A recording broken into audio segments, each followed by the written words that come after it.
The final race of week 1 will be the Iroquois Chase at Percy Warner Park, and we have an almighty field in this on a very tight course, which is going to be very, very interesting. Ancient of Moo for Padraig Hogan at the top, Brown Chamberlain John Morgan, Eshtibark Witness Padraig Hogan, Greek Music Daniel French, Greek Tribute Craig Beckwith, Granoli Spirit for David Robertson, Nicholas Silver Martin Eden, Pendle John Morgan, Ronaldo Matt Cooper, South Zello Zancaro Darren Thompson, Silent Voices for Graham Clutterbuck, The Hoplite for Joshua Sutherland, Tunisia Matt Cooper, Enchant Soul for David Robertson, Fantasia Craig Beckwith, Lady Luck David Hooley, Poke Son and Annie Martin Lydon, Rare Impulse Paul Parsons, Seminole Word Alex Cherry, Silk of October Graham Clutterbuck, Suzuki Channel Stu Gray, The Widow Joshua Sutherland, Upstream Debate Alex Cherry, and Wild Rose David Hooley. Massive field. This could be a bit of a disaster, but let's see what happens. I think we definitely need another long distance group or conditions race in week 1 as we get to the first. It's going to be fascinating this, and one or two of them have given it almighty wallops, but nobody has got rid of the jockey. The second of the 24. Similar things happen. They've all got over at OK. We've got 2 John Morgan front runners, 2 great old horses from yesteryear as well, Pendle and Brown Chamberlain, with Poke Son and Annie back in 3rd, and then Wild Rose is in 4th. There's quite a lot of returners in this. Again, as I've said in the last few races, quite a few of them pretty highly rated. There's a faller at the back there. Zano Zancaro has gone for Darren Thompson. Of course, the majority of these horses from the big stables will be running in group races for most of the season anyway, but they will go into some of those highly rated handicaps, like the Hennessy and the Welsh National and things, so they're really going to be bumping the weights up. We go into the 5th, and there's something else down there, and it's Silk of October that's gone this time for Graham Clutterbuck. So Brown Chamberlain and Pendle are showing the way from Wild Rose and Poke Son and Annie. Then The Widow, that was definitely around last season. Greek Tribute is next, then Eshtibark Witness with Silent Voices and The Hoplite. And after that one, Ancient of Moo, Rare Impulse, Nicholas Silver is alongside Rare Impulse, 2 greys together. On the inside of them is Upstream Debate and David Hooley's horse very nearly went there. Wild Rose, they come into this big ditch now. The fence is coming up thick and fast. And the John Morgan pair are really blazing the trail at the moment. Brown Chamberlain and Pendle. Poke Son and Annie is in 3rd. Greek Music has been a faller at the back, and I didn't notice. Sorry about that one. Another one's gone there as well. Enchant Soul has gone. So, I've still got 16 fences to take. 17, I think, actually. As they get past the winning post, they're going to go around another twice. And they've got to take 8 fences on a circuit. So they've got 16 more fences to get over. And Brown Chamberlain and Pendle are disputing the lead. They're a good 5 lengths clear of Poke Son and Annie, who's a usual front runner. He was around last season, so it just shows you how quick they're going that she can't get to the lead. Wild Rose is in 4th, The Widow is 5th as they get over the 10th, and after that one comes Rare Impulse. Ancient of Moo is next, The Hoplite, Greek Tribute, Eshtibark Witness, Nicholas Silver and Upstream Debate in that little group as well, and Brown Chamberlain and Pendle showing the way to Poke Son and Annie back in 3rd as they get over the 11th. Starting to get strung out, and there's another one down there. Eshtibark Witness has gone this time, so the fallers are starting to happen, and they're starting to get strung out as they keep taking these turns, which means some of them are losing ground all the time. They get into the 12th, and Brown Chamberlain and Pendle from Poke Son and Annie 3rd. Then a gap to Wild Rose and The Widow as they get over the next one, which the rest of them all got over okay.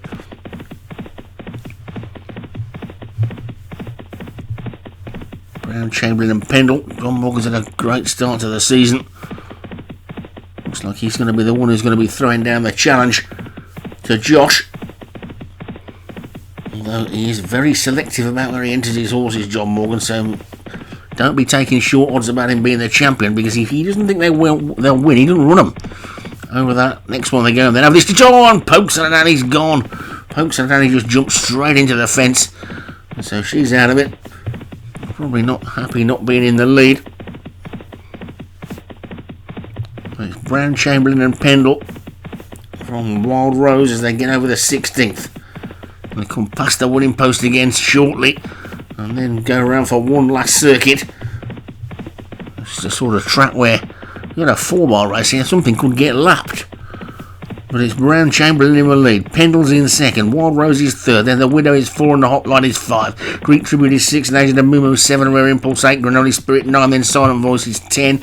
Then Upstream Debate Lady Luck, Nicholas Silver, and Fantasia Suzuki Channel is after that. And then Tunisia. And then there's a bit of a gap to Seminole Word and Ronaldo as they get over the 18th. All over that one, okay. With Brown Chamberlain continuing to lead from Pendle in second.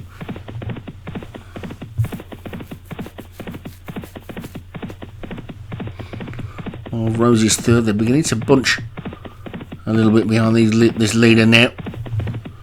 They get over the 19th. So there's always another one down at the back there. It's Ancient of Mumu that's gone this time. So Padraig Hogan's lost both of his in this one. And it's Brown Chamberlain. Greek Tribute has come through in a second. And Craig Beckwith does do well on these American courses and he's coming through the challenge now. Brown Chamberlain is over that one in the lead, but now Greek Tribute has jumped in front and it's Greek Tribute who's gone on. They've only got a couple to get over now. Greek Tribute is in the lead. Greek Tribute from Brown Chamberlain in second. The Widow is now coming through the challenge in third. Then comes Lady Luck. Pendle looks like he's dropping away as they head down towards the final couple of furlongs. The Widow and Greek Tribute are disputing the lead over the third last from Lady Luck, who's gone third. Brown Chamberlain is fourth. Then Rare Impulse to get over that final ditch. That's the second last. Just one more to get over there. And it's Greek Tribute and the Widow having a right ding-dong battle as they come into the straight. There's the final fence. You can see it coming up. It's going to be less than a furlong's running. And these two are matching strides as they take the final fence. Slightly better jump by Greek Tribute. Greek Tribute's in the lead. The Widow is trying to fight back. It's Greek Tribute in the lead. Rare Impulse is absolutely flying. Brown Chamberlain's got a second win up towards the line. It's going to be close, but it's just Greek Tribute, the Widow.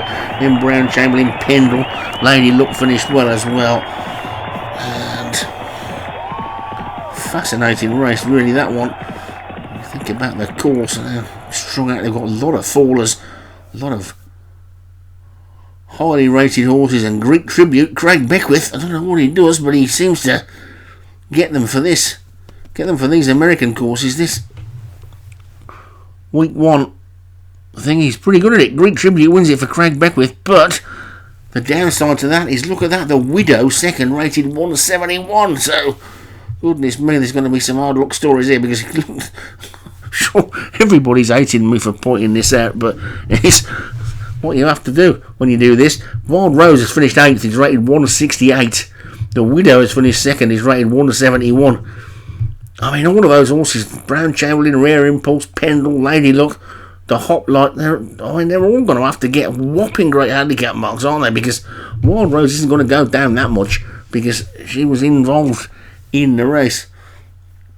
So even if she was to go down, I don't know, to go down a whole stone, which is highly unlikely, I would have thought, even if you took her down to 154, then basically all those horses that have finished between 7th and 3rd are going to have to get ratings well over 150, and poor old Craig Beckwith is going to find that he's not going to get anywhere near a handicap with all of his winners today, because the Widow, rated 171, has run, well, a pretty good race and didn't get beaten by far. So there you go, fascinating, these group races at the end of week one. I'm pretty sure quite a few people will probably leave their horses out of these races next season. I think it's not worth risking it, because one or two of them are completely wiped out of the handicap races for the next few weeks at least. Anyway, I'll stop upsetting everybody now and say we'll see you again next week.